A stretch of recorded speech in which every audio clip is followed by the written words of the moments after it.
ጤና ይስጥልን ተከበራችሁ የሬዲዮ ቤተሰቦችና አድማጮች ዕለቱን ዜናዎችን እናሰማችኋለን። ዜናውን እናሰማችሁን ሀብታሙ አስፋና ታምሩግናን ባለንበት ሰዓት አቆጣጠር የዛሬ ግንቦት 6 ቀን 2018 ዓ.ም ዜናዎችን ከማሰማታችን በፊት አርዕስተ ዜናውን እናስቀድማለን።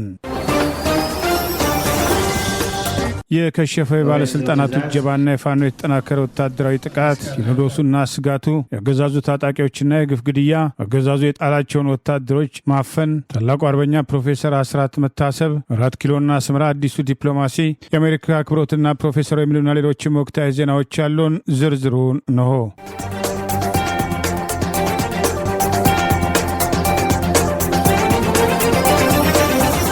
ከላሊበላ ወደ ሰቆጣ ይጓዝ በነበረ የአገዛዙ ስልጣን አስጠባቂ ሰራዊት ላይ የሰነዘረውን የደፈጣ ጥቃት ተከትሎ ድል መቀዳጀቱን ምኒልክ ዕዝ አስታወቀ። በአገዛዙ ባለስልጣናት አጃቢዎች ላይ የተጠናከረ እርምጃ ተወስዶ ጠላት ያሰበው ሳይሳካ መቅረቱን አስታውቋል። የአማራ ፋኖ ብሔራዊ ንቅናቄ ወሎ ቤተ አማራ ምኒልክ ዕዝ ህዝብ ግንኙነት መምሪያ ዛሬ ግንቦት 6 ቀን 2018 የነበሩ ወታደራዊ ውሎችን አስታኮ ይፋ እንዳደረገው ምኒልክ ዕዝ 303ኛ ግዙፉ አሳምነው ኮር አካል የሆነው 30ኛ ክፍለ ጦር ቃኞች ባደረጉት የደፈጣ ጥቃት ከላሊበላ ወደ ሰቆጣ ይጓዝ የነበረ የብልጽግና ስልጣን አስጠባቂ ሰራዊት ሰኞ ገበያ ከምትባል ቦታ በተሰነዘረበት የደፈጣ ጥቃት ሰብአዊና ቁሳዊ ኪሳራ ማስተናገዱን አስታውቋል። ዛሬ ግንቦት 6 ቀን 2018 ከንጋቱ 12 ሰዓት ተኩል እስከ ጠዋቱ 3 ሰዓት 2 መድፍ፣ 5 ኦራል፣ 2 ሲኖትራክ፣ 6 አይሱዚ፣ 3 ፓትሮል ከነሙሉ ቁሳቁሱ ግራና ቀኛ አሳጅበው ለማሳለፍ በተንቀሳቀሰበት ጊዜ ፋኖቹ ገዢ ቦታና ደፈጣ በመያዝ የጠላትን ኃይል መውጫ መግቢያ በማሳጣት ሲያራግፉት መዋላቸውን ይኸው መረጃ ጠቅሷል። በዚህ ድንገተኛ ጥቃት 16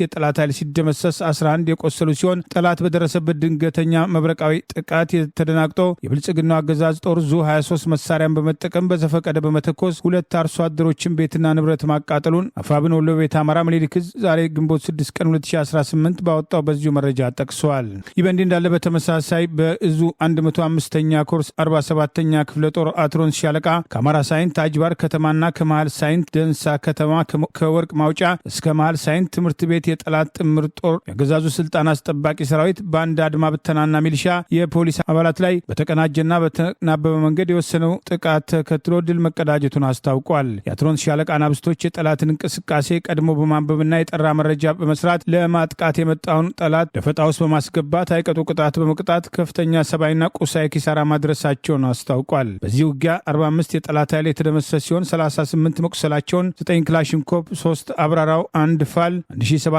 የብሬን ተተኳሽ፣ 812 የክላሽ ተተኳሽ፣ 18 ቦምብ፣ 18 የወገብ ትጥቅ ከጠላት መማረካቸውን ምኒልክ ዕዝ ህዝብ ግንኙነት ዛሬ ግንቦት 6 ቀን 2018 ባወጣው ተጨማሪ መረጃ ገልጿል። በዚህ ግንባር ከምርኮ በተጨማሪ የጠላትን ዙ 23 ከጥቅም ውጭ ማድረግ መቻሉን የጠቀሰው መረጃ ጠላት ሲጠቀምበት የነበረ 3 ተሽከርካሪ ከጥቅም ውጭ ማድረግ መቻሉን የክፍለ ጦሩ ህዝብ ግንኙነት ኃላፊ አርበኛ ዮብ አሸናፊ ማስታወቁን አፋብን ወሎ ቤተ አማራ ምኒልክ ዕዝ ህዝብ ግንኙነት መምሪያ ዛሬ ግንቦት 6 ቀን 2018 ባወጣው በዚሁ መረጃ ገልጿል። ይህ በእንዲህ እንዳለ በአማራ ህዝብ ላይ የተከፈተውን ጦርነት በመደገፍ የጠላት መሳሪያ ከሆኑ ያገዛዙ ስልጣን አስጠባቂዎች መካከል አብይ አህመድ በመፈንቅለ መንግስት የአማራ ክልል ካቢኔ ብሎ ባዋቀረው ምክትል ፕሬዚዳንት የሆነው አብዱ ሁሴንን በከፍተኛ ወታደራዊ አጀብ ለማሳለፍ በሞከሩ ላይ የምኒልክ ዕዝ 106ኛ ኮር አናብስቶች ድንገተኛ ጥቃት ሰንዝረው ጠላት ላይ ሰብአዊና ቁሳዊ ኪሳራ ማድረሳቸውን አስታውቋል። ዛሬ ግንቦት 6 ቀን 2018 ምኒልክ ዕዝ 106ኛ ኮር 22ኛ ክፍለ ጦር ሻለቃዎች በሚንቀሳቀሱበት ቀጠና ከጋሸና ወደ ፍላቂት ለማለፍ የሞከረው አብዱ ሁሴን ዙሪያ ጥበቃውን ለማስጠበቅ ከጋሸና፣ ከኮን፣ ከደብረ ዘቢጥ፣ ከቦያ፣ ከሐሙሲት፣ ከድብኮና ከጣጃ ያለ የሌለ ጥምር ሰራዊት በማክተልተል አጅቦት ሲንቀሳቀስ የነበረ ቢሆንም በገጣጢትና በአርቢት እንዲሁም በወቄጣና ስስጊ ከወቄጣና ገላደጀን የሞርታርና የድሽቃ ጥቃት ከፋኖ እንደተሰነዘረበት ይኸው መረጃ ጠቅሷል። አንድ የብልጽግና አገዛዝ ሎሌን ለማጀብ በርካታ ቁጥር ያለው የጥምር ሰራዊት አባላት 2 ዙ 23 ከ4 በላይ ሞርታርና በርካታ ድሽቃዎችን የተጠቀሙ ቢሆንም ገጣጢት ተብላ ከምትጠራው ቦታ ላይ ቀኛዝማች ተበጅ ወርቁ ልጆች ከባድ ጥቃት በጠላት ላይ ሲፈጽሙ አስጊና ገላደጀን ላይ የቀኛዝማች ጨለፍ ተስፋው ልጆች በሞርተርና ድሽቃ ጠላትን ኢላማ ማድረግ ተከታታይ ጥቃት የሰነዘሩ ሲሆን ጠላት ያልጠበቀውን ጥቃት መቋቋም ሲያቅተው ንጹሃኖች ላይ በውር ድንብር እየተኮሰ ወደ መጣበት ለመፈርጠጥ መገደዱን ይኸው መረጃ ጠቅሷል። ተጨማሪ ኃይል ከጋሸና በርካታ መኪናዎች የተጫኑ ጭምር ሰራዊቱን የጨመረ ቢሆንም በመረጃ ገዢ መሬት የያዙት ፋኖች ጥቃትን መቋቋም እንዳልቻለ አብዱ ሁሴን ያገዛዙ ስልጣን አስጠባቂዎች እንደማያድኑት ሲረዳ በፓትሮል አምልጦ ወደ ፍላቂት ለመፈርጠጥ መገደዱን አዳሩን ወደ ባህር ዳር ወጥቶ እንደሚያድር የውስጥ መስመሮች ያሳውቀውናል በማለት አፋብን ወሎ ቤተ አማራ ምኒልክ ዕዝ 106ኛ ኮር ህዝብ ግንኙነት መምሪያ ዛሬ ግንቦት 6 ቀን 2018 ባወጣው ተጨማሪ መረጃ ገልጿል። የኢትዮጵያ ኦርቶዶክስ ተዋሕዶ ቤተክርስቲያን ቅዱስ ሲኖዶስ ለ7 ቀናት ሲያካሄደው የሰነበተውን ቀኖናዊ ጉባኤም ዛሬ ግንቦት 6 2018 ዓ.ም አጠናቀቀ። ይህንን ተከትሎ በተሰጠው መግለጫ ምልአተ ጉባኤው ስለ ሀገር ሰላም፣ ስለ ቤተክርስቲያን አንድነት፣ ስለ ሰው ልጅ ሁሉ ደህንነትና ክብር፣ በአጠቃላይ ወቅታዊ ጉዳዮች በተመለከተም ሰፊ ውይይቶችን ማድረጋቸውና ውሳኔዎችን ማስተላለፋቸውን ከወጣው መግለጫ ለማወቅም ተችሏል። ከነዚህ መካከል ስለ ዓለምና ስለ ሀገራችን ሰላም፣ ስለ ሰው ልጆችም ደህንነት በየቦታው በሃይማኖታቸው ምክንያት መከራም የሚደርስባቸውም በየቦታው የሚገኙና ግጭት ባለባቸው ቦታ ያሉ ኦርቶዶክሳውያን በማሰብ በመጪው የ2018 ዓመተ ምህረት የጾመ ሐዋርያት በመላው ዓለም ባሉ የኢትዮጵያ ኦርቶዶክስ ተዋሕዶ ቤተክርስቲያን ገዳማት፣ አድባራትና አጥቢያ አብያተ ክርስቲያናት ጸሎተ ምህላ እንዲደረስ ቅዱስ ሲኖዶሱ ወስኗል። በመላው ዓለም በተለይ በደቡብ አፍሪካና በሳውዲ አረቢያ የሚኖሩ ኢትዮጵያን ዜጎች ሰብአዊ መብታቸው እንዲከበር የርህራሄ ምህረትና ፍትህም እንዲያገኙ የሚመለከታቸው አካላትም ተገቢውን ክትትል እንዲያደርጉም ቅዱስ ሲኖዶስም ሐዋርያት ጥሪውን ማቅረቡን ከወጣው መግለጫም ለማወቅም ተችሏል። በደቡብ ወሎ ዞን ሀርቡ ከተማ ቤንዚን ጭነሃል በሚል ሰበብ የአገዛዙ ሚሊሻ በአሰቃቂ ሁኔታ ታዳጊ ወጣቱን መግደሉ በአካባቢው ማህበረሰብ ዘንድ ቁጣ አስነስተዋል። አስቸኳይ ፍትህ እንፈልጋለን፣ ገዳዩ ለፍርድ ይቅረብ የሚል ጥሪ አቅርበዋል። በአማራ ህዝብ ላይ ጦርነት የከፈተው አገዛዙ ወጣቱን እያፈሰ ለጦርነቱ በማገድ ትምህርት ቤትና የስራ እንቅስቃሴዎችን በማገድ ተስፋ ቆርጦ አገር ጥሎ እንዲሰደድ የጥይት ራት እንዲሆን እየሰራ ቢሆንም ስራ ፈጥረው ለመንቀሳቀስ የሞከሩ ወጣቶችንም በግፍ ህይወታቸውን እየቀጠፈ መሆኑን በደቡብ ወሎ ዞን ሀርቡ ከተማ ቤንዚን ጭነሃል በሚል ሰበብ የአካባቢው የአገዛዙ ሚሊሻ ተኩሶ በገደለው ወጣት ሳቢያ ህዝቡ አደባባይ ወጥቶ ተቃውሞን በማሰማት በአስቸኳይ ገዳዩ ለፍርድ እንዲቀርብ ጠይቀዋል። በአካባቢው ማህበረሰብ ዘንድ ቁጣ የቀሰቀሰው ይህ ድርጊት ህይወቱ ለተነጠቀው ታዳጊ ፍትህ የጠየቁ ሲሆን ወጣት ሱደይስ አገዛዙ አስታጥቆ ባሰማራው ሚሊሻ በህገ ወጥ መንገድ በጥይት ተደብድቦ ህይወቱ ያለፈ ሲሆን ወጣቱ ቤተሰቡን ለማስተዳደርና ራሱን ለመቀየር የሚሰራበትን ባጃጅ ይዞ ከሀርቡ ወደ ከሚሴ አድርሶ ከከሚሴ ወደ ሀርቡ እየተመለሰ በነበረበት ወቅት ኬላ ጥሰሃል፣ ቤንዚን ጭነሃል፣ ልታመልጥ ነው በሚል ተራ ምክንያት በአካባቢው የሚገኝ ሚሊሻ በወጣቱ ግንባር ላይ ጥይት ተኩሶ እንደገደለው ታውቋል። መንግስት ነኝ የሚለው ኃይል ጠመንጃ ያስታጠቀውና ህገወጥ ግድያን እንደ መብታቸው የቆጠሩ እነዚህ ታጣቂዎች በአማራ ህዝብ ላይ የተከፈተውን ጦርነት ሽፋን በማድረግ በርካታ ሰላማዊ ሰዎችን እንደፈለጋቸው ሲያደርጉ ጠያቂ እንደሌለ በእጁ ላይ ምንም ነገር የሌለ የባጃጅ ሹፌርን ብዙ ህልም የነበረው የ19 ዓመት ወጣትን በሰከንድ ውስጥ ህይወቱን ያጠፋው ሚሊሻ በህግ ቁጥጥር ስራ ለማሉ በአካባቢው ነዋሪዎች የተቃውሞ መነሻ መሆኑ ተገልጿል።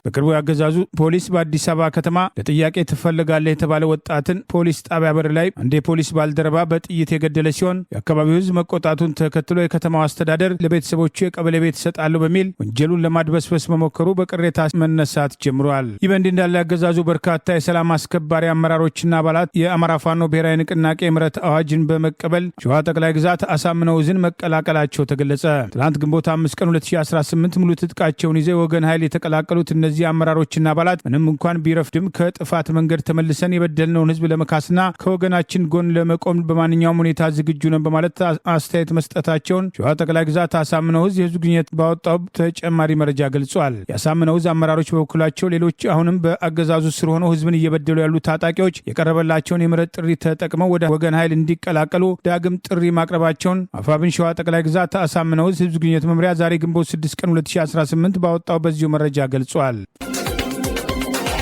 በትግራይ ክልል የመንግስት ስያሜና አርማ አጠቃቀም ላይ አዲስ መመሪያ መተላለፉም ተገለጸ። በክልላዊ መንግስቱ የፕሬዝዳንት ጽህፈት ቤት ባወጣው ይፋዊ ደብዳቤም በክልሉ የሚገኙ ሁሉም የመንግስት መስሪያ ቤቶች፣ የዞንና የወረዳ አስተዳደሮች ከግንቦት 1 2018 ዓ.ም ጀምሮ ህገ መንግስታዊ ስያሜን፣ ብሔራዊ አርማንና ማህተምን እንዲጠቀሙ ሲል ጥሪም አቅርበዋል። የክልሉ ምክር ቤት ባለፈው ሚያዝያ 27 2018 ዓ.ም ባካሄደው መደበኛ ጉባኤ ወደ ህገ መንግስታዊ ስርዓቱ ለመመለስ መወሰኑ የሚታወስ ሲሆን በዚህ መሰረት ላለፉት 3 ዓመታት ሲሰራበት የነበረው የጊዜያዊ አስተዳደሩ መዋቅር የክልል መንግስት መተካቱም ገልጿል። ይህንን ተከትሎ ማንኛውም የመንግስት ተቋም በሚያደርጋቸው ኦፊሴላዊ ግንኙነቶች የደብዳቤ ራስጌዎች በእንግሊዝኛው ሌተር ሄድስ እና ማህተሞች ላይ የጊዜያዊ አስተዳደር የሚል ስያሜዎችን በመተው የቀድሞውን ህገ መንግስታዊ የክልሉን ስያሜና አርማም ተግባራዊ እንዲያደርጉ በጥብቅም እናሳስባለን ሲል አስጠንቅቋል። ይህ በዚህ እንዳለ ሰሞኑን የክልሉ የፕሬዝዳንት ስልጣንነትን ዳግም የተቆጣጠሩት ዶክተር ደብረጽዮን ገብረ ሚካኤል ለመጀመሪያ ጊዜ በሰጡት ጋዜጣዊ መግለጫ የፕሪቶሪያው የሰላም ስምምነት በፌዴራል መንግስቱ በኩል ሙሉ በሙሉ ተግባራዊ ባለመሆኑም በተለይ የህወሓት ታጣቂዎችን ከባድ የጦር መሳሪያ ወይም ዲስአርማመንት ሂደት ከጅማሬው ተገቢም አልነበረም። የፌዴራል መንግስቱም ከፌዴራል ኃይሎች ውጪ የአገር ውስጥ ታጣቂዎችንና የውጪ ኃይሎችን ከትግራይ ክልል ለማስወጣት አልቻለም ብለዋል። ሲቀጥሉም የፌዴራል መንግስቱም ትግራይን በነዳጅ አቅርቦት በማቋረጥ ባጀት ባለመላክም ከባንክ ገንዘብም የማውጣትም ችግር በመፍጠርም በአጣብቂኝ ውስጥ ወይም ሲጅ ውስጥም ከቷታል በማለትም ወንጅለዋል። ባለፈው ዓመት ለዓለም አቀፉ ማህበረሰብ ወደ 10 የሚጠጉ ደብዳቤዎች መጻፋቸውን ያወሱት ዶክተር ደብረጽዮን ከዚህ ደብዳቤ አንዳችም አመርቂ ውጤትም አለመገኘቱንና ዓለም አቀፉ ማህበረሰብ ጆሮ ዳባ ልበስ ብሎናል በማለትም ዓለም አቀፉ ማህበረሰብንም እንዲሁም ተችተዋል። የአካል ጉዳት ደርሶባቸው እንደ ቆሻሻ ተጥለናል፣ ቃል የተገባልን አልተከበረም ብለው ተቃውሟቸውን ያሰሙት አካል ጉዳተኛ ወታደሮች ታፍሰው አዋሽ አርባ ተወስደዋል። ለአገዛዙ ስልጣን ሲባል ህይወታቸውን የሚሰጡ ወታደሮች ከዚህ ትልቅ ትምህርት ሊወስዱ ይገባል የሚሉ አስተያየቶች ተከትለው ቀርበዋል። በኦሮሚያ ክልል ባለፉት ተከታታይ ቀናት የአገዛዙን ስልጣን አስጠባቂ ሰራዊት አገልግለው ቆስለው ቦርድ የወጡና የተገባላቸው ቃል ያልተከበረ እንደ ቆሻሻ ተጥለናል በማለት በተደራጀ መንገድ በደብረ ዘይት ቢሸፍቱ ከተማ ተቃውሟቸውን ሲያሰሙ የነበሩ የቀድሞ ወታደሮች በኦሮሚያ ክልል ፖሊሶች፣ የአካባቢ ሚሊሻዎች ከበባ ተደርጎባቸው ታፍሰው ወደ አዋሽ አርባ እየተደበደቡ መጫናቸው ቅሬታ አስነስተዋል። በአካባቢው የነበሩ የወታደሮቹ ወላጆች ጩኸትና ለቅሶ ሲያሰሙ የነበረ ቢሆንም ያገዛዙ ታጣቂዎች ሲገፈትሯቸውና ቤተሰቦቻቸውን ጭምር ሲደበድቡ እንደነበር ከአካባቢ ወጣው መረጃ ገልጸዋል። ጥያቄያቸው እንዲመለስ በከተማ አስተዳደሩ በተደጋጋሚ ባለፉት ቀናት እነሱና ቤተሰቦቻቸው ልጆቻቸው በግንባር የሞቱባቸው ወታደር ቤተሰቦች ጭምር የከተማ አስተዳደሩ ባለፉት ዓመታት የገባውን ቃል ባለማክበር ልጆቻቸው ለጦርነት ሲሰጡና ቆስለው የመጡትም ወደ ጦርነት ከመላካቸው በፊት የተገባላቸው ቃል እንዲከበርላቸው በተደጋጋሚ ያቀረቡትን ጥያቄ ተከትሎ በኃይል ለማፈን ዛሬ እርምጃ መውሰዳቸው ዛሬም ላገዛዙ ስልጣን ሲባል ህይወታቸውን የሚያጡ ወታደሮች ከዚህ ትልቅ ትምህርት ሊወስዱ ይገባል የሚሉ አስተያየቶች ተከትለው ቀርበዋል። ስርዓቱ ዕድሜያቸው ለውትድርና ያልደረሱ ታዳጊዎችን በማፈስ ጭምር የጦር ወንጀል እየፈጸመ ባለበት በዚህ ወቅት በተለያዩ ባዶ ተስፋዎች እያታለለ ለጦርነት የሚማግዳቸው ወጣቶች ቆስለው ህይወታቸውን ሲያጡ ቤተሰቦቻቸው በጊዜ መርዶ እንደማያገኙ መርዶ የደረሳቸውም ተገቢው የልጆቻቸው ጡረታ እንደማይሰጣቸውና ቆስለው የመጡ ወታደሮችም ጥቅማቸው ሳይከበር ሜዳ ላይ መጣላቸው በተለይም በደብረ ዘይት በተደራጀ መንገድ ጥያቄያቸውን በተከታታይ በተቃውሞ ሲያቀርቡ የነበረ ሲሆን በትላንትናው ዕለትም በተመሳሳይ የከተማው ማዘጋጃ ቤት በመሰባሰብ ተቃውሟቸውን ያሰሙ ቢሆንም ተቃውሟቸውን በኃይል ለማፈን የወሰኑት የክልሉ ባለስልጣናት በርከት ያለ የፖሊስ ኃይል በማሰማራት በግዳጅና በኃይል ወደ አዋሽ አርባ መጋዛቸው በሚያዙበት ወቅት ሲፈጸምባቸው የነበረው ድብደባና ማንገላታት ስርዓቱ ለስልጣኑ ሲባል ለጦርነት ለሚማግዳቸው የሰጣቸውን ባዶ ተስፋ እንደማያከብር በተግባር ያረጋገጠበትና በእርግጥም ወታደሮቹ እንዳሉት እንዳሮጌ ዕቃ ወርውሮ እንደጣላቸው የተፈጸመባቸው በደል ግልጽ ማሳያ መሆኑን በአሁኑ ወቅት ለአገዛዙ ሲባል በተመሳሳይ ባዶ ተስፋ ተታለው በተለያዩ ግንባሮች ህይወታቸውን ለማጣት የተሰለፉ ቆም ብለው ሊያስቡ እንደሚገባ ራሳቸው በደል የደረሰባቸው ወታደሮች ባለፉት ቀናት በተከታታይ በማህበራዊ ሚዲያ ጭምር ጥሪ ሲያቀርቡ እንደነበር ጠቅሰን መዘገባችን አይዘነጋም።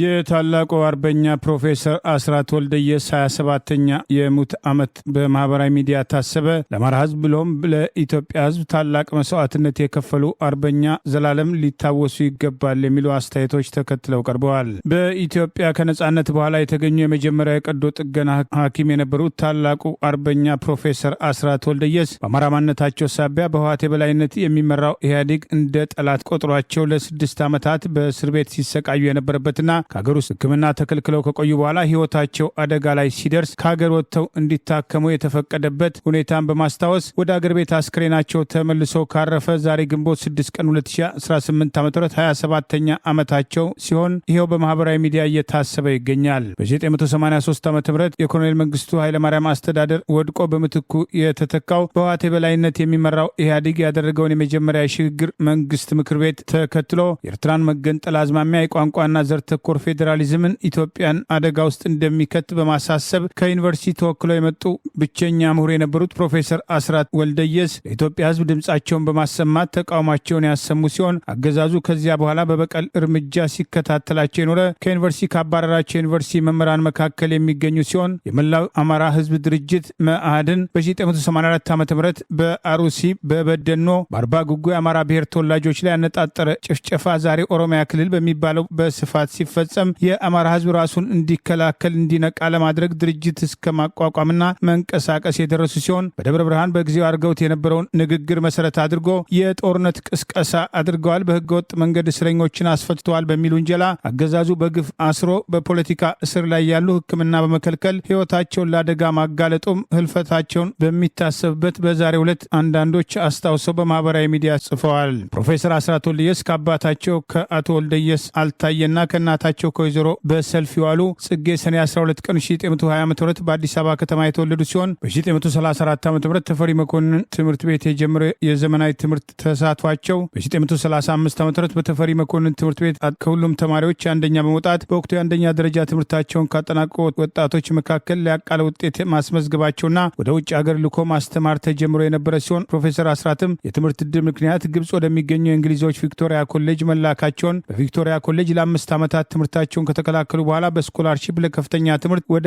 ብሪታንያ ስኮትላንድ ኤደንብራን ዩኒቨርሲቲ በመሄድ በወቅቱ ሕግ እንዲያጠኑ ከትምህርት ሚኒስቴር ቢነገራቸውም ሕክምና ኮሌጅን ተቀላቅለው በከፍተኛ ብቃት አጠናቀው ሀገራቸው በመመለስ ህዝባቸውን አገልግለዋል። እውቁ የቀዶ ጥገና ሐኪም ፕሮፌሰር አስራት ወልደየስ እንደ አውሮፓ አቆጣጠር በ1965 ዓ.ም ጥቁር አንበሳ ሆስፒታል እውን ሲሆን ተባባሪ ፕሮፌሰር በመሆን የመጀመሪያ ኢትዮጵያ ዲን ሲሆኑ በደርግ ወቅትም በካድሬዎች ይደረግባቸው የነበረውን ከፍተኛ ጫና ተቋቁመው ሀገራቸውን ሳይለቁ ህዝባቸውን ሲያገለግሉ መቆየታቸው ይታወሳል። በሙያቸው የሚያደርጉትን አስተዋጽኦ ተከትሎ አስራት የተባለ ጸበል ፈልቋል እስከ ማለት የደረሱ ብቁ ሐኪም ሲሆኑ ከአዲስ አበባ ዩኒቨርሲቲ በ1985 ዓ.ም ከተባረሩት 42 የዩኒቨርሲቲ መምህራን አንዱ የሆኑት ፕሮፌሰር አስራት ወልደየስ በህዝብ ላይ የሚፈጸመውን ጥቃት ላለማየት መላው አማራ ህዝብ ድርጅት መኢአድን በመመስረት ያደረጉትን እንቅስቃሴን ተከትሎ አገዛዙ በጊዜው በጠላትነት ፈርጇቸው ሕክምና ተከልክለው ህይወታቸው የመጨረሻ አደጋ ላይ ሲደርስ ከአገር ወጥተው እንዲታከሙ ተብለው ብዙ ሳይቆዩ ህይወታቸው ካለፈ በኋላ በአገር ቤት ስርዓተ ቀብራቸው መፈጸሙ አይዘነጋም። ፕሮፌሰር አስራት ወልደየስ ህይወታቸው ካለፈ 27 ዓመታት መሆኑን ያስታወሱት በቴክሳስ ሂውስተን የመጨረሻ የሕክምናቸውን ይከታተሉ በነበረበት ወቅት የመጨረሻ ንግግራቸው የሆነውን በሂውስተን የደብረ ሰላም መድኃኔዓለም የኢትዮጵያ ኦርቶዶክስ ተዋሕዶ ቤተክርስቲያን በመገኘት ያደረጉት ንግግር በዛሬው ዕለት በዶክተር መስፍን ገናናው አማካኝነት ንግግሩ ይፋ ሆኗል። ዶክተር መስፍን በጊዜው የነበረው ሁኔታ ሲያስታውሱ የኢትዮጵያ ፖለቲከኞች መጋበዝ በቤተክርስቲያኑ ቢከለከልም የእሳቸውን የስር ስቃይና በህይወትም የመቆየታቸው ጉዳይ አሳስቧቸው የቦርድ አባላት ተወያይተው የፈለጉትን እንዲናገሩ እንደፈቀዱላቸው አስታውሰው እኔም ስለሳቸው የማውቀውን ተናግሬ ጋበዝኳቸው ማለት በጊዜው በመድረክ ላይ የነበረውን ሁኔታ የሚያሳየውን ቪዲዮ ዋቢ አድርገው አቅርበዋል። ባለፉት 6 ዓመታት ከሀገሬ ከህዝቤ ተለይቼ በግዳጅ ህይወቴን ስቀጥል የነበርኩ በሆንም ባለፉት ግን 12 ወራት በህመምና በከፍተኛ ችግር በእስር ቤት ስሰቃይ እየከረምኩ ስለሆን ዛሬ በእንደዚህ ያለ ሁኔታ ውስጥ እንዲያውም ይህንን ከተማ ዛሬ 20 ዓመት ለመጀመሪያ ጊዜ በጎበኘሁት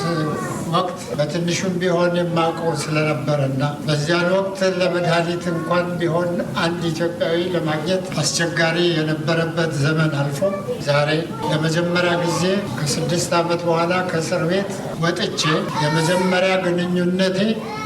እና ተሳትፎዬ በሂውስተን ውስጥ በተፈጠረችው ኢትዮጵያ መካከል በመገኘቴ አምላክን በከፍተኛ ደረጃ መሰግናለሁ። ከጽኑ ህሙማን ክፍል ወጥተው ለመጀመሪያ ጊዜ ቆመው ያስቀደሱበትና በቤተ ክርስቲያኑ ንግግር ያደረጉበት ጊዜ እንደነበር ዶክተር መስፍን ገናናው አስታውሰው የንግግራቸው የመጨረሻ ንግግር እንደነበርም ገልጸዋል። ፕሮፌሰር አስራት ወልደየስ አማራው በማንነቱ የሚፈጸምበትን ጥቃት አስቀድመው ያወቁ ታላቅ ነቢይ ሲሆኑ የአማራ ህዝብን ለማሳሰብና ለማደራጀት ያደረጉት ጥረት በጊዜው ተገቢውን ትኩረት ባለማግኘቱ የአማራ ህዝብ ዛሬም ድረስ መስዋዕትነት እንዲከፍል ምክንያት መሆኑን ዛሬም ዓላማቸውን ለማሳካት ለአማራ ህዝብ ህልውና የሚታገሉ ወገኖች የፕሮፌሰር አስራትን አደራ ሊወጡ ይገባል የሚሉ አስተያየቶችም ተከትለው ቀርበዋል። ባለፈው ሚያዝያ ወይም በፈረንጆቹ አፕሪል 18 2026 ኤሮፓ አቆጣጠር በአዲስ አበባ ከተማ በተካሄደው የመጀመሪያው ጊዜው የግራንድ ፕሬክስ ውድድር በ100 ሜትር ውድድር 10.35 ሴኮንድ በመግባት በኢትዮጵያ ብሔራዊ ሪከርድ ባለቤት ከመሆን አልፎም ከፍተኛ ተስፋ የተጣለበት ወጣቱ አትሌት ቢኒያም ፊሊጶስ ለጊዜው ምክንያቱ ባልተነገረለት ሁኔታ ከቀጣዩ አህጉራዊ ውድድር እንዲገለል መደረጉ የሞራል ስብራት እንዳስነሳበት ተገለጸ። በአፍሪካ አህጉር በርቀቱ አንጋፋና ስመጥር ከሆነው 9.98 በመግባት የመጀመሪያውን ሪከርድ የያዘው ኬንያው ፍሬንዴን ኦማንጌን ጋር በመወዳደር ስድስተኛ የወጣው ነገር ግን የኢትዮጵያ ሪከርድ ባለቤት የሆነው አትሌት ቢኒያም ከእርሱ ያነሱ ወጣት አፍሪካውያን አትሌቶች ያስመዘገቡበት ኬንያዊው ሞሴስ ኦሬጋን፣ ቦትስዋናዊው አትሌት ጎርዴኔ ኬቨን፣ ሞሪታንያዊው አትሌት ጄሲስ ኦርፌን በጋና አክራ ከተማ ከሁለት ቀናት በፊት በተጀመረውና ለቀጣዩ 3 ቀናት በሚካሄደው 24ኛው የአፍሪካ ሲኒየር አትሌቲክስ ሻምፒዮን ውድድር ላይ አትሌቶቹ እንዲሳተፉ ቢደረግም አትሌት ቢኒያም ግን አለመካተቱ አትሌቱንና ለስፖርቱ ቅርበት ያላቸው የስፖርት ቤተሰቦችን በእጅጉም አሳዝኗል፣ አስቆጥቷል። በርካታዎችም ፍትህ ለአትሌት ቢኒያም፣ በአምቻ በጋብቻ በሙስና የሚታማው የኢትዮጵያ አትሌቲክስ ፌዴሬሽን ተስፋ የሚጣልባቸውን አትሌቶችን ራያቸውን ከማጨናገፍ ሀገራቸውን ህዝባቸውን ሳይወዱ በግድም በመጥላትም ለባዕድ አገርም እንዲሮጡ ከመገፋፋት ፌዴሬሽኑ ይታቀብ ሲሉም ጠይቀዋል። በ100 ሜትር በ200 ሜትር እና በ100 ሜትር የዱላ ቅብብሎሽ ውድድር ከፍተኛ ተስፋ የተጣለበት አትሌት ቢኒያም ለአክራ ውድድር ራሱን በአካልና በስነ ልቦና በማዘጋጀት ለእርሱና ለአገሩ ሜዳሊያን ለማምጣት በሙሉ ዝግጅት ላይ ቢሆንም ሻንጣውን ሸንክፎም ወደ ቤቱም እንዲመለስ መደረጉም ግልጽነትም የጎደለው እርምጃ ነው። ፍትህ ይገኛል የሚሉም ጥያቄዎችንም አስነስተዋል። በጉዳዩ ዙሪያ የኢትዮጵያ አትሌቲክስ ፌዴሬሽን ሆነ አግባብነት ያላቸው ባለስልጣናት እስካሁን ድረስም የሰጡት ዝርዝር ማብራሪያ አሊያም ማስተባበያ የለም።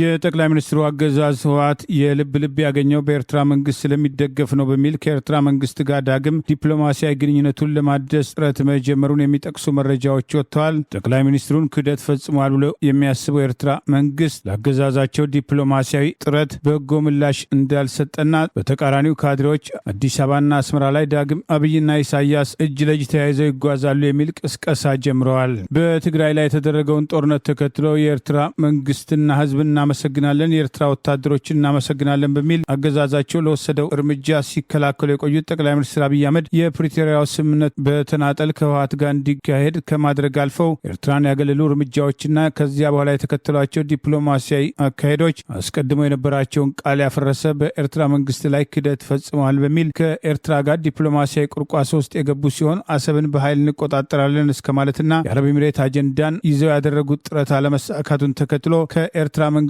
ጋር ዳግም ዲፕሎማሲያዊ ግንኙነታቸውን ለማደስ ጥረት መጀመራቸውን የሚጠቅሱ መረጃዎች ወጥተዋል። የአገዛዙ ማህበራዊ ሚዲያ ፈቀላጤዎች ከኤርትራ መንግስት ጋር ውስጡን ተጀመረ ያሉትን ዲፕሎማሲያዊ ጥረት ተከትሎ በቅርቡ አስመራና አዲስ አበባ ላይ ታምር ጠብቁ፣ አብይ አህመድ ወደ አስመራ፣ ኢሳያስም ወደ አዲስ አበባ መጥተው እንደ ከዚህ ቀደሙ እጅ ለእጅ ተያይዘው ዲፕሎማሲያዊ ግንኙነታቸውን ወደ ላቀ ደረጃ ያሸጋግራሉ የሚል ቅስቀሳ የጀመሩ ቢሆንም በአብይ አገዛዝ በኩል የተጀመረው ዲፕሎማሲያዊ ጥረት ግን እየተሳካ አለመሆኑን የሚጠቅሱ መረጃዎች ወጥተዋል። በፕሬዝዳንት ኢሳያስም ሆነ በአገዛዛቸው በኩል የአብይ አገዛዝ የፈጸማቸውን ክህደቶች ተከትሎ ዲፕሎማሲያዊ ጥረታቸው በቀላሉ መጠገን የማይቻልበት ደረጃ ደርሷል የሚሉ ወገኖች የአገዛዙ ዲፕሎማሲያዊ ጥረት የመጣው በተለይም ህወሓት የ2012 ምርጫን ተከትሎ በትግራይ ያለውን አስተዳደር ወደ ቦታው ከመለሰና ምክር ቤቱ ስራውን ከጀመረ በኋላ ህወሓትን ለማዳከም ከኤርትራ ጋር ተመልሶ መገናኘት ብቸኛ አማራጭ ነው የሚል ስልት መከተላቸው በኤርትራ ባለስልጣናት በኩል በቀና እርምጃ እንዳል ያልታየና ይህንኑ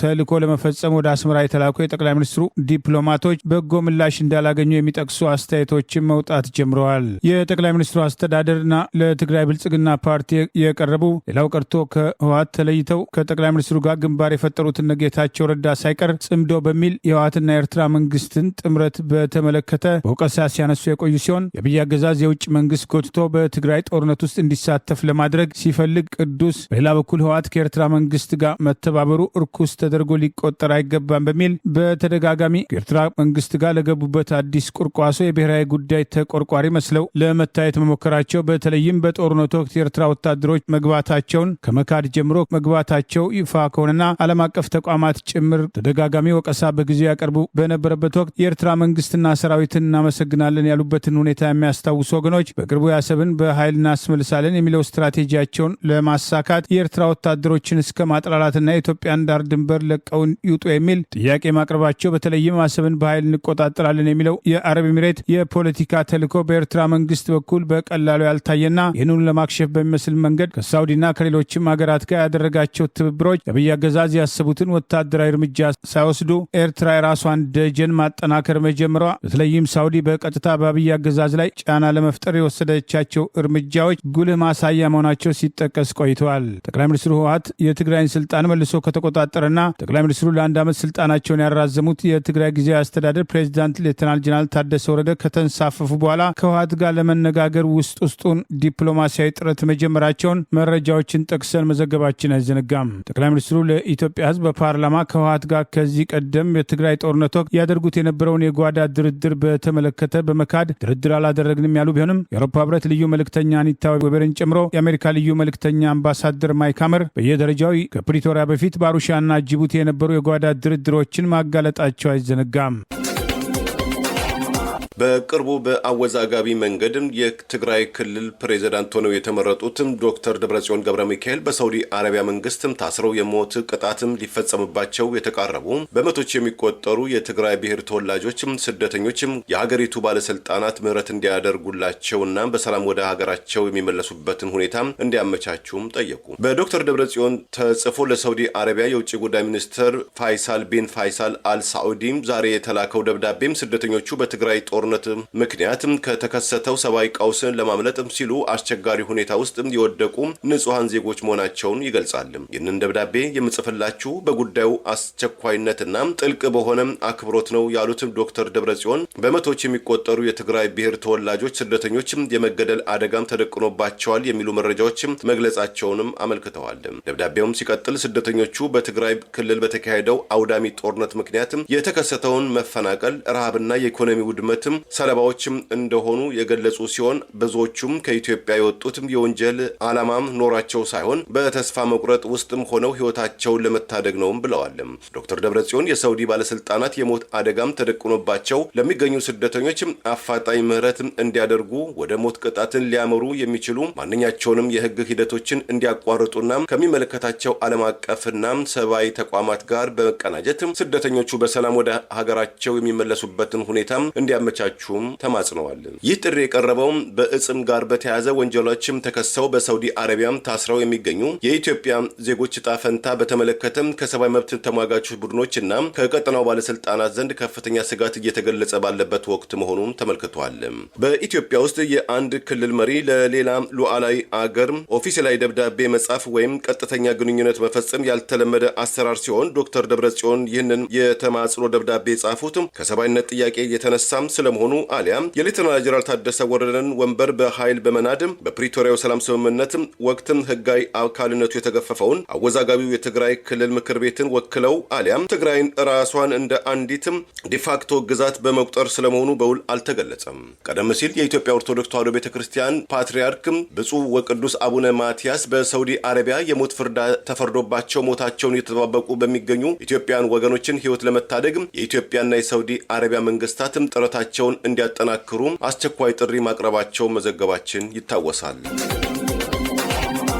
ገንዘብ በተአምር አበዛላችኋለሁ የባንክ ቡካችሁን ሰብስባችሁ አምጡ ከሚል የአደባባይ ገለጻና ነብይ ነኝ በሚል በርካቶችን ማጭበርበሩ የሚነገረው እስራኤል ዳንሳ የአገዛዙን የፖለቲካ አጀንዳ በቤተ ክርስቲያን መድረክ ላይ ማንጸባረቁ ወቀሳ አስከትሎበታል። አገዛዙ ብቻውን ሮጦ የሚያሸንፍበትን ምርጫ የዘንድሮም ቀጣዩንም ምርጫ ጠቅላይ ሚኒስትር አብይ አህመድ ያሸንፋሉ በማለት እግዚአብሔር ነግሮኛል በማለት በእምነት ሽፋን ለማጭበርበር መሞከሩና የአገዛዙን ፖለቲካ ለማሻሻጥ መንቀሳቀሱ ወቀሳ እያስከተለበት ይገኛል። በኢትዮጵያ ባለው ሁኔታ ሃይማኖት አባቶች የአገዛዙን የፖለቲካ አጀንዳ ለማስፈጸም በተለያየ መንገድ መንቀሳቀሳቸው በተደጋጋሚ ወቀሳ የሚያስከትል ቢሆንም በተለያዩ አዳራሾች ራሳቸውን ነቢያት ብለው በመቀባት ሐሰተኛ ትንቢቶችን እየተናገሩ ያለ ተጠያቂ ህዝቡን ሲዘርፉ ከሚውሉ ጎረምሶች መካከል እስራኤል ዳንሳ የተባለው ነቢይ ከዚህ ቀደም የኢትዮጵያ ብሔራዊ ባንክ ጭምር በህግ ሊጠይቀው የሚገባና ነገር ግን ስርዓቱን በመጠጋቱ ከተጠያቂነት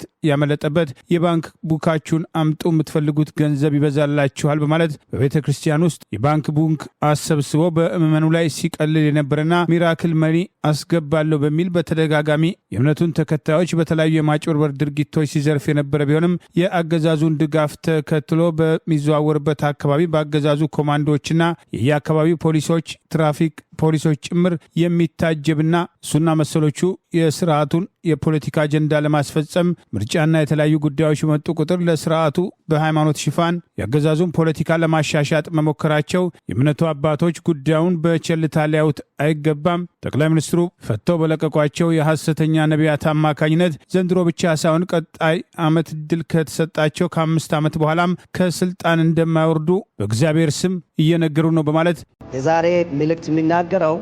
ትልቁ ዛሬ ስለ ኢትዮጵያ ነው። ስለ ኢትዮጵያ ትንቢት ሊናገር ነው። ትንቢቱ ጻፉ። መጋቢት 27ኛ ወር 2018 ዓመተ ምህረት የእሁድ የጠዋት ፕሮግራም ላይ የዛሬ ስለ ኢትዮጵያ መልእክት ላስተላለፍ ነው። እንግዲህ ከ2012 በኋላ መልእክት ላስተላለፍኩኝ ዛሬ መጀመሪያ ጊዜ ነው መልእክት ላስተላለፈው። መልእክት ጻፍ ስለ ኢትዮጵያ የዘንድሮ ምርጫ የሚቀጥለው ምርጫ ጠቅላይ ሚኒስትር አብይ አህመድ ያሸንፋል። ጨብጨቡ። ቆንጆ ነው። የዘንድሮ ምርጫም የሚቀጥለው ምርጫም ራሱ ጠቅላይ ሚኒስትር በብልጽግና ፓርቲ ያሸንፋል። እግዚአብሔር ኢትዮጵያ ይወዳታል። ኢትዮጵያ መሀላችን ላይ ገብቶ ስራ የሚሰራ አጋንንት አለ። ይሄ አጋንንት ለንቁ።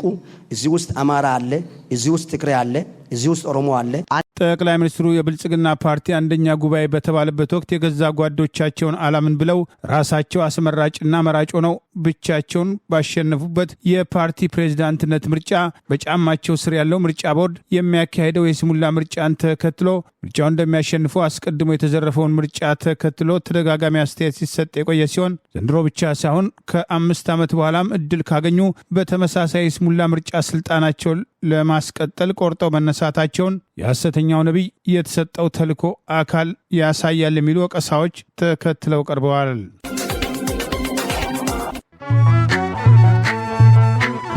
ቬጋስ ትዘምር ታላቅ መንፈሳዊ ዝግጅት በጉባኤ መካከል አመሰግናለሁ መዝሙር 21 22 ቬጋስ ትዘምር ልዩ የምስጋና መንፈሳዊ ጉባኤ በላስ ቬጋስ በእርግተ በዓል ዋዜማ ግንቦት 12 ቀን 2018 ዓ.ም ወይም ሜይ 20 2026 ዓ.ም ከ5 ፒኤም ጀምሮ በደብረ ምሕረት ቅዱስ ሚካኤል የኢትዮጵያ ኦርቶዶክስ ተዋሕዶ ቤተክርስቲያን የሚካሄድ ሲሆን በከተማው የሚገኙት አብያተ ክርስቲያናት ካህናት አባቶች፣ በርካታ ዘማሪያና የሰንበት ትምህርት ቤት አገልጋዮች በተገኙበት መርሃ ግብሩ ይካሄዳል። በዕለቱ ሁላችንም በመላእክት ስርዓት ነጭ ልብሳችንን ለብሰን በደብረ ምሕረት ቅዱስ ሚካኤል ቤተክርስቲያን እንገናኝ በማለት የቤተክርስቲያኑ አባቶች ጥሪ አቅርበዋል። ቬጋስ ትዘምር ታላቅ መንፈሳዊ ጉባኤ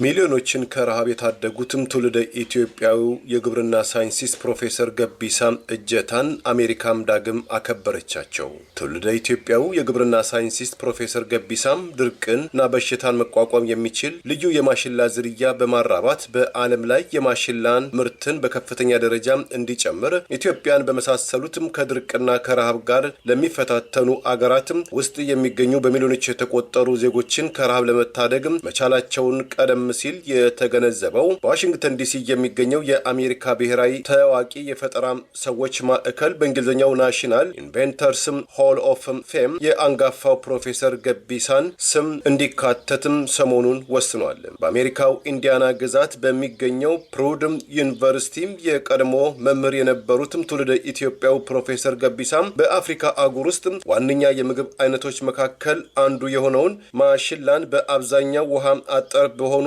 አካባቢዎች የሚበቅለውን ይህን ምርት ዝርያውን በማሻሻል በሚሊዮኖች የሚቆጠሩ ነፍሳትን ለመታደግ በመቻላቸው የአፍሪካ አህጉር ካፈራቻቸው በጣት ከሚቆጠሩ ስመጥር የግብርና ሳይንቲስቶች መካከል በመጠራታቸው የዓለም ምግብ ድርጅት ፋኦም በ2009 የአውሮፓ አቆጣጠር የክብር ሽልማትም ሲሰጣቸው በሳይንስ ምርምራቸውም የተደነቀው የአሜሪካ መንግስት የዛሬ 3 ዓመት በአሜሪካው ከፍተኛውን የብሔራዊ ሳይንስ ሜዳሊያ በቀድሞው የፕሬዚዳንት ጆ ባይደን በወርሃም ጥቅምት ወይም በፈረንጆቹ ኦክቶበር 24 2023 በነጩ ቤተ መንግስት ከ9 የአሜሪካ ሳይንቲስቶች ጋር መሸለማቸው መዘገባችን ይታወሳል። ከኢትዮጵያም አነስተኛ የገጠር መንደር ተነስተው በአሜሪካ ዩኒቨርሲቲ ውስጥ የምርምር ስኬትና እውቅና ያገኙት ፕሮፌሰር ገቢሳ አፍሪካውያን ሳይንቲስቶች በዓለም አደባባይ ያላቸውን ተጽዕኖ ፈጣሪነትን ለብዙዎች ማነቃቂያ እንደሆኑ በስፋትም ይነገራል።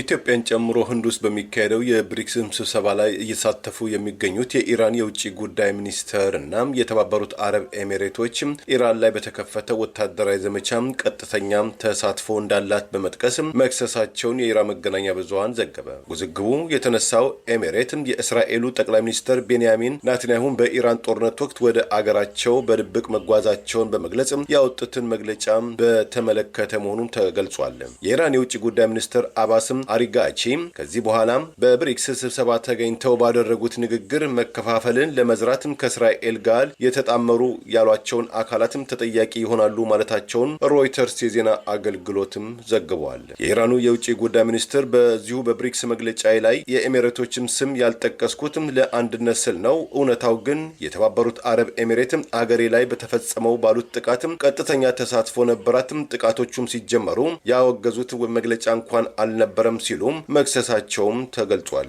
የኢራን መገናኛ ብዙሃን የውጭ ጉዳይ ሚኒስትሩ ይህንን የተናገሩት ለኤሚሬቶች ተወካይ ንግግር በሰጡት ምላሽ መሆኑን የተገለጸ ሲሆን የኤሚሬት ተወካይ የሰጡትም አስተያየት ምን እንደሆነ ለጊዜው በዘገባ ውስጥ አልተካተተም። የእስራኤሉ ጠቅላይ ሚኒስትር ቤንያሚን ናታንያሁ በኢራን ጦርነት ወቅት ወደ ተባበሩት አረብ ኤሚሬት በድብቅ በማቅናት ከኤሚሬቱ ፕሬዚዳንት ሼክ መሐመድ ቢን ዛኢድ ጋር ተገናኝተዋል፣ ስር ነቀልና ታሪካዊ የተባለ ውይይትም አድርጓል የሚል መረጃ በጽህፈት ቤታቸው በኩል የተሰራጨ ሲሆን የተባበሩት አረብ ኤሚሬት የውጭ ጉዳይ ሚኒስትር በይፋ ባልተገለጸ ባለው ጉዳይ ጉብኝትም ተካሂዷል የሚል ነገር በፍጹም ሐሰተኛና መሰረተ ቢስ ነው ሲል አጣጥሎታል። ሌሎች ምንጮች በበኩላቸው የእስራኤሉ ጠቅላይ ሚኒስትር ቤንያሚን ናታንያሁ ባለፈው መጋቢት ወይም በፈረንጆቹ ማርች 26 2026 የአውሮፓ አቆጣጠር ከኤሚሬቱ ፕሬዚዳንት ሼክ መሐመድ ጋር በኦማን ድንበር አቅራቢያ በምትገኘው አልአኢን በተባለችው የባህር ዳርቻ አካባቢ ለረጅም ሰዓታትን መምከራቸውና የእስራኤሉም ስለላ ቡድን ሞሳድ ዋና ጸሐፊው ዳዲም ባርኔም ከተባበሩት አረብ